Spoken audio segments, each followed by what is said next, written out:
Bonjour très chers serviteurs et servantes de Dieu, je bénis grandement le Seigneur pour la grâce qu'il me donne d'être le canal qu'il va utiliser afin de nous transmettre sa pensée autour de ce merveilleux thème qui nous a été communiqué par les responsables de cette plateforme à qui je dis encore sincèrement merci.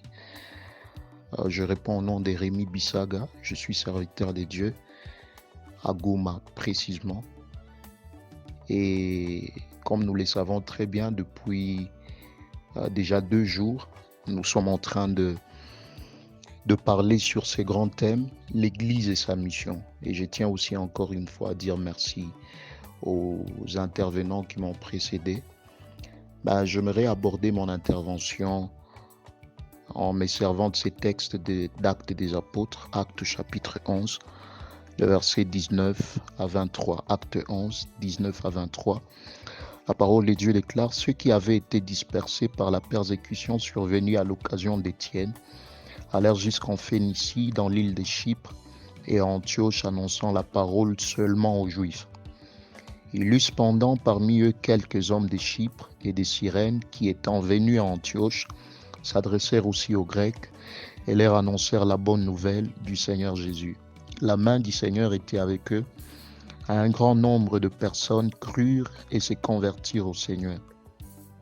Le bruit en parvint aux oreilles des membres de l'église de Jérusalem, et ils envoyèrent Barnabas jusqu'à Antioche. Lorsqu'il fut arrivé et qu'il eut vu la grâce de Dieu, il s'en réjouit, et il les exhorta tous à rester d'un cœur ferme, attachés au Seigneur. Alors, tel que nous le savons, ici, là où nous venons de lire, nous sommes au début dans la genèse de l'église d'Antioche.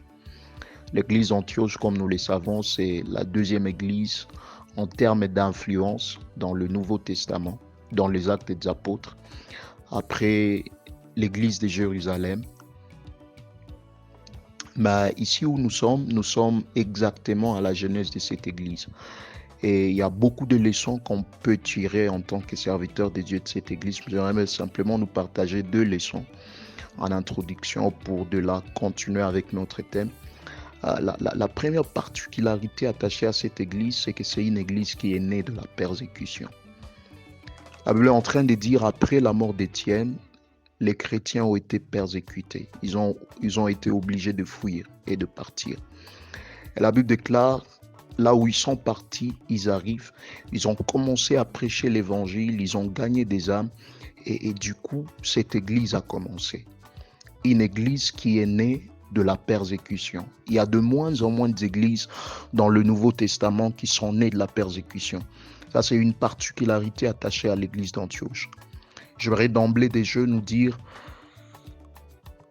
que de la même manière que cette église est née de la persécution qui était censée mettre un frein ou être un frein, un obstacle à l'expansion de l'église et de l'évangile durant cette période-là, la persécution a plutôt contribué à l'expansion de l'église. Et j'aimerais d'emblée nous dire que ce ne sont pas tous les moments difficiles qui viennent pour nous détruire. Il y a de ces moments difficiles qui viennent dans la vie pour nous construire. La persécution qui était censée détruire l'église a plutôt contribué à la construction et à l'épanouissement de l'église. Et les moments difficiles dans la vie ne viennent pas tous forcément pour nous détruire. Il y a de ces moments difficiles par lesquels Dieu peut permettre que nous puissions passer afin de nous construire. Et les moments difficiles permis par Dieu peuvent nous construire de 3 manières. Premièrement, en travaillant en nous. Il y a de ces circonstances que Dieu permettra que nous puissions rencontrer dans notre vie avec l'objectif ou avec l'intention de travailler en nous. Nous savons qu'après notre nouvelle naissance, le but de la vie chrétienne est que nous reflétions Christ, que nous ressemblions à Jésus. Et il arrive que pour nous amener à réaliser notre besoin de la ressemblance à Christ et pour nous amener à ressembler à Christ, Dieu nous fait passer par des moments difficiles. Mais les moments difficiles ne peuvent pas simplement nous construire en travaillant en nous. Ils peuvent aussi nous construire en travaillant pour nous.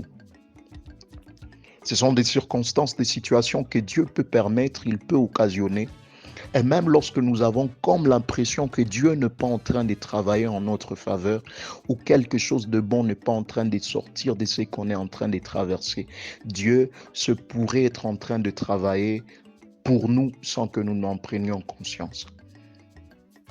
Mais les moments difficiles peuvent nous construire troisièmement en travaillant par nous. Il y a donc de ces moments que Dieu permettra que nous puissions traverser et rencontrer avec l'intention ou avec l'objectif de travailler par nous. Et la Bible dit, cette église est née de la persécution. La persécution ne les a pas détruites, mais la persécution les a construites. Et la deuxième particularité de l'église d'Antioche est que c'est une église, au-delà de naître de la persécution, c'est aussi une église qui est née de laïcs. La Bible est en train de dire, les simples fidèles, là où ils étaient partis, ils avaient fui la persécution, ils arrivent là-bas, ils commencent à prêcher l'évangile, ils commencent à gagner des âmes et du coup, une église va commencer. Là où la Bible est en train même d'aller loin jusqu'à dire que le bruit sont parvenus aux apôtres qui étaient à Jérusalem et ils apprennent que quelque chose venait de commencer. Ils se décident donc d'envoyer Barnabas et dès que Barnabas arrive, ils se rendent compte que la main de Dieu et la grâce de Dieu étaient avec ses disciples. Ce n'est pas une église qui a commencé avec Pierre, avec les autres apôtres, c'est une église qui a commencé avec des simples laïcs. Vous savez qu'il y a une distinction entre les laïcs et les clergés. Généralement, la plupart de ces personnes, telles que nous les sommes, appelées au ministère de la parole, être mises à part par Dieu pour son œuvre, que certains qui vivent même que de l'œuvre de Dieu, du ministère de la parole, nous formons le groupe des clergés. Mais il y a de ces gens-là qui ne sont pas forcément appelés au ministère de la parole, ces gens-là qui ne sont pas appelés à la prédication, à l'enseignement de la parole, ils constituent le groupe de laïcs. Alors les statistiques prouvent que les clergés forment entre 5 à 10% de toute la population globale chrétienne, pendant que les laïcs forment entre 90 à 95% de toute la population globale chrétienne. Vous savez alors le problème c'est quoi et les comptes c'est quoi? Il arrive que le 90 à 95% s'attendent à ce que 5 à 10% accomplissent le maximum du travail qui est censé être fait par tout le monde. Heureusement pour ces chrétiens ici, ils sont partis, ils n'ont pas attendu que Pierre et les autres apôtres viennent pour commencer l'œuvre de Dieu là où ils étaient. Mais ils ont compris que là où ils se trouvaient, ils y étaient, ils avaient une part de responsabilité dans la mission. Ils avaient une part de responsabilité dans la mission. J'aimerais encore une fois nous dire, je vais vraiment insister, ce thème qui nous a été donné, l'Église et sa mission, il est tellement vaste, mais je suis simplement venu nous amener à comprendre ce matin que la mission de l'Église, c'est la mission. J'aimerais les reformuler autrement. La mission de l'Église, c'est d'accomplir la mission. La mission de l'Église, c'est la mission. Ces clergés qui étaient à Jérusalem, ils sont loin de ces laïcs qui sont partis en train de fuir la persécution, mais ces laïcs là où ils se trouvent, ils s'impliquent dans l'expansion du royaume de Dieu parce qu'ils ont compris qu'ils avaient chacun une part de responsabilité dans l'expansion du royaume de Dieu. Cet appel à expandre le royaume de Dieu, c'est exactement ça qui est la mission. Et je suis en train de dire que la mission de l'Église, c'est la mission. La mission de l'Église, c'est d'accomplir cette mission qui consiste à être des agents qui vont expandre le royaume de Dieu dans chaque domaine de notre appel. Pourquoi c'est important pour nous de comprendre que la mission de l'Église, c'est la mission? Premièrement, parce que l'Église est dans sa nature missionnaire. L'Église est dans sa nature missionnaire. Il est très important de comprendre que l'Église dans sa nature est missionnaire.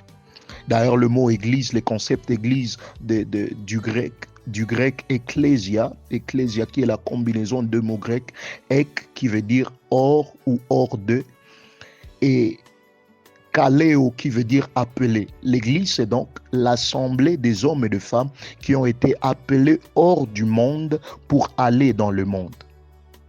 Hors du monde pour aller dans le monde. Vous voyez donc, que la mission a précédé l'Église. La mission a précédé l'Église. Dieu, qui est un Dieu missionnaire, il a une mission et il a préparé son Église pour que l'Église soit un agent dans l'expansion de cette mission ou dans l'accomplissement de cette mission que Dieu avait. Et je suis donc en train de dire que l'Église, c'est une communauté des hommes et de femmes, ou une assemblée des hommes et de femmes qui ont été appelés hors du monde pour aller dans le monde exercer la mission. C'est la raison même pour laquelle, après notre salut, Dieu nous garde sur la terre. Vous allez réaliser que le jour où Jésus était en train de prier pour ses disciples dans la prière sacerdotale, il a demandé au Père de ne pas les ôter du monde. Il dit, Père, ne les ôte pas du monde, mais préserve-les du mal. Après notre salut, si Dieu n'avait pas une mission avec l'Église, cette communauté des hommes et de femmes qui sont sauvés, qui sont appelés hors du monde pour aller dans le monde, Dieu allait avoir au ciel un revolver, il allait tirer sur tout celui qui venait d'accepter Christ comme Seigneur et Sauveur. Mais Dieu nous garde sur la terre parce que l'Église a une mission à accomplir sur la terre. Et le défi alors, c'est celui d'accomplir notre mission sur la terre, celui d'aller dans le monde pour exercer notre mission dans le monde sans devenir des hommes et des femmes du monde. Dans le monde, mais pas du monde. Dans le monde, accomplissant notre mission, mais sans devenir des hommes et des femmes du monde. Dans le monde, mais pas du monde. Il est donc très important pour nous en tant que croyants de comprendre que tous les croyants, tous ceux qui font partie des hommes et des femmes qui ont accepté Christ comme Seigneur et Sauveur, tous les croyants doivent être des témoins de Christ et tous les croyants doivent être des missionnaires. Ça veut dire, au-delà de s'attendre à ce que seuls les clergés exercent la mission, il faudrait que les clergés arrivent à bâtir des missionnaires. De telle sorte que tout le monde, même les laïcs, peuvent prendre conscience qu'ils ont une part de responsabilité dans l'exercice de la mission. Je vais donner un exemple clair afin que ça nous aide à comprendre. Il m'est arrivé une fois l'année antérieure d'être invité dans une organisation, l'organisation de médecins chrétiens de la RDC, AMC. Et nous étions, pour ceux qui connaissent Goma, nous étions à Goma, à l'hôpital Heal Africa.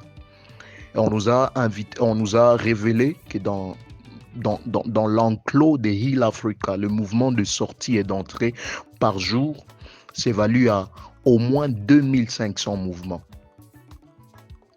Ils sont même allés loin pour nous dire que le jour où un spécialiste, un médecin va recevoir, il peut même consulter 200 personnes par jour. Et parmi les 200 personnes que ce médecin à son bureau va rencontrer, il y a toutes catégories confondues. Il y a les gens de toutes les dénominations religieuses, il y a des athées, il y a des musulmans, il y a des païens, il y a toutes les personnes. Un médecin a accès à son bureau, un spécialiste, à 200 personnes que le pasteur forcément ne rencontrera pas. Et si on n'a pas équipé ces médecins avec la mentalité de missionnaire pour qu'ils comprennent que lorsqu'il va exercer son travail, ce n'est pas simplement travailler pour l'argent, parce que si nous travaillons simplement que pour l'argent, alors nous ne sommes pas différents de païens avec lesquels nous travaillons. C'est la mission que Dieu nous a donnée qui nous rendra différents de païens avec qui nous travaillons dans nos bureaux et là où nous sommes. Et donc, au-delà d'amener ces fidèles ou ces chrétiens à exercer, à comprendre qu'ils doivent contribuer dans la mission, on doit bâtir la mentalité de missionnaire en eux. Afin qu'ils arrivent à comprendre qu'ils ont une part de responsabilité dans l'expansion de l'évangile, qu'ils ont une part de responsabilité dans l'expansion du royaume de Dieu. Pourquoi encore? Parce que chaque personne sur la terre est soit un champ missionnaire ou un missionnaire. Chaque personne sur la terre est soit un champ missionnaire ou un missionnaire. En parlant de champ missionnaire, nous sommes en train de parler de païens. Nous sommes soit de missionnaires ou nous sommes un champ missionnaire. Et donc, pour nous qui avions cru, qui avions accepté Christ comme Seigneur et Sauveur, qui faisons partie de l'Église, nous sommes donc du groupe de missionnaires qui doivent être capables d'expandre le royaume de Dieu durant toute occasion que Dieu nous donne. Et donc, tous croyants doivent être des témoins de Christ dans leur domaine d'appel. À part cela, il sera aussi très important pour nous en tant que croyants de comprendre qu'après que Dieu nous ait sauvés, après que Dieu nous ait mis à part, bâtir le missionnaire, c'est aussi important parce que la mission globale implique la participation globale. La mission globale implique la participation globale. La mission de l'Église, qui est la mission, ou qui est d'accomplir la mission, ne sera pas accomplie simplement par une catégorie de gens. Parce que la mission globale implique la participation globale. Dieu nous garde sur la terre afin que nous puissions exercer la mission, afin que nous puissions accomplir la mission. Mais cette mission ne pourra pas se faire que lorsque nous prenons conscience que nous avons tous une part des responsabilités dans l'expansion du royaume de Dieu. Ça, c'est très intéressant de voir combien Dieu peut, malgré sa puissance, malgré sa divinité, dépendre des hommes que nous sommes afin d'exercer certaines choses. On se poserait la question de savoir, mais pourquoi Dieu ne pouvait pas, Dieu serait-il incapable de faire tout ce qu'il a à faire de lui-même? Pourquoi Dieu nous implique dans cette mission pour que nous puissions l'accomplir? Deux choses importantes, il y a une différence entre le verbe être et le verbe faire. Pour que Dieu soit qui il est, il ne dépend de personne. Parmi les attributs de Dieu, derrière il y a ce qu'on appelle la toute suffisance. Ça veut dire que Dieu est celui qui se suffit en lui-même. Dieu ne dépend de personne pour être ce qu'il est. Dieu est celui qui peut dégager tout ce dont il a besoin pour être Dieu sans cesser d'être Dieu. Nous, en tant qu'êtres humains, nous sommes interdépendants. Nous ne nous suffisons pas en nous-mêmes. Mais Dieu est celui qui dépend de lui-même. Et là, c'est dans son être. Dans son être, Dieu ne dépend de qui que ce soit pour être qui il est. Mais pour que Dieu fasse des choses sur la terre, malgré que Dieu, dans sa nature, il ne dépend de personne pour être qui il est, il arrive que pour que Dieu agisse, il passe par des hommes comme vous et moi, afin d'accomplir ce qu'il doit faire. Voilà pourquoi le jour où il doit envoyer Moïse pour aller délivrer le peuple d'Israël, Dieu commence par lui dire, j'ai vu la souffrance de mon peuple, j'ai entendu leurs pleurs, j'ai vu leur souffrance, j'ai vu l'oppression que leur font pousser les oppresseurs. Et Dieu dit à Moïse, je me suis décidé de venir les délivrer. Jusque-là, c'était encore bon. Mais il dit à Moïse, je veux passer par toi. Et donc, pour que Dieu soit qui il est, il ne dépend de personne. Mais pour que Dieu agisse sur la terre, il dépend de vous et moi. Il dépend de nous en tant qu'Église pour être capable d'exercer ça, pour être capable d'exercer ou de travailler à l'expansion de son royaume sur la terre. Et donc, il est très important d'amener les chrétiens que nous dirigeons à comprendre, au-delà de contribuer simplement à la mission, ils doivent devenir eux-mêmes des missionnaires, chacun dans le domaine de son appel. Et cela est encore important, pourquoi? Parce que le champ missionnaire dans notre pays, la RDC, il est généralement subdivisé dans 3 grandes zones. Les premières zones sont constituées de villes. Vous allez réaliser que la réalité de l'évangile dans les villes n'est pas du tout la même que la réalité de l'évangile dans les villages. Dans les villes, par exemple, vous vous rendrez compte qu'il y a beaucoup plus l'évangile de la prospérité qui est en train de faire rage. Au-delà de l'évangile de la prospérité, il y a une déchristianisation qui est en train aussi de se faire, surtout au travers des intellectuels où de plus en plus, ils sont en train de vouloir se débarrasser de Jésus au nom du panafricanisme, au nom même des études de l'intellectualisme. On est en train de dire aux gens que le Jésus auquel nous nous sommes attachés n'est pas un Jésus que nous sommes censés aller. Nous devons chercher un Dieu pour nous, un Dieu des Africains, un Dieu de Noirs. Et ça, ce sont les caractéristiques des contextes des villes. Mais à part les contextes des villes, il y a deuxièmement les contextes des zones ruraux. Les villages, vous allez réaliser que là, la majeure partie des gens, ils sont soit non encore atteints par l'évangile,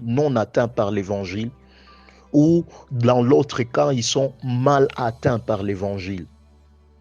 Vous allez réaliser, par exemple, il y a un de mes étudiants, une fois, qui était en train de me relater comment il a une fois trouvé un pasteur qui dirige environ 60 églises dans un village quelque part du côté de l'Est de la RDC, 60 églises, mais il n'a pas étudié.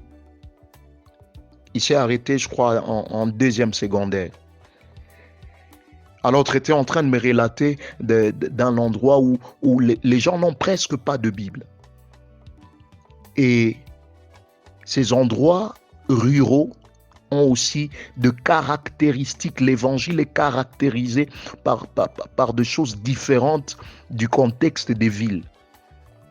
Mais à part cela, troisièmement, le champ missionnaire en RDC est aussi subdivisé dans les zones inaccessibles. En parlant des zones inaccessibles, nous sommes en train de voir les zones des guerres, les zones dans lesquelles se trouvent les rebelles, les zones dans lesquelles il y a de minéraux, les zones minières, les carrières minières. Vous allez réaliser que ce sont des endroits où facilement l'évangile ne pénètre pas, facilement l'évangile n'accède pas, à cause du contexte qui caractérise ces zones inaccessibles. Mais alors la chose importante est que même lorsque ces zones peuvent paraître inaccessibles au clergé, même lorsque ces zones peuvent paraître inaccessibles à la plupart des pasteurs ou à la plupart des serviteurs de Dieu appelés au ministère de la parole, ces zones ne sont pas inaccessibles pour la plupart des fidèles que nous dirigeons. Entre autres les commerçants, les humanistes ou les humanitaires, et toutes ces autres personnes. Alors, si nous n'avons pas amené ces chrétiens à comprendre qu'ils ont une part de responsabilité dans l'expansion de l'évangile, il se pourrait que ce soit les agents que Dieu va utiliser afin de faire pénétrer l'évangile dans ces zones inaccessibles où nous-mêmes nous ne pouvons pas accéder. Alors nous comprenons donc, tel que je suis en train de le dire, que la mission de l'Église, c'est la mission. La mission de l'Église, c'est d'accomplir la mission de Dieu. J'étais en train de dire que la mission dans la Bible a précédé l'Église. La mission est venue avant l'Église. Et donc, la mission de l'Église, c'est d'accomplir la mission que Dieu a pour l'Église. Et j'étais en train de dire en grande partie, pour résumer tout ce que je disais, au-delà d'exercer la mission, bâtissons de missionnaires. Au-delà de nous engager à expandre le royaume de Dieu, bâtissons des hommes et des femmes qui vont être en mesure d'expandre le royaume de Dieu, chacun dans le domaine de son appel. Que Dieu nous bénisse.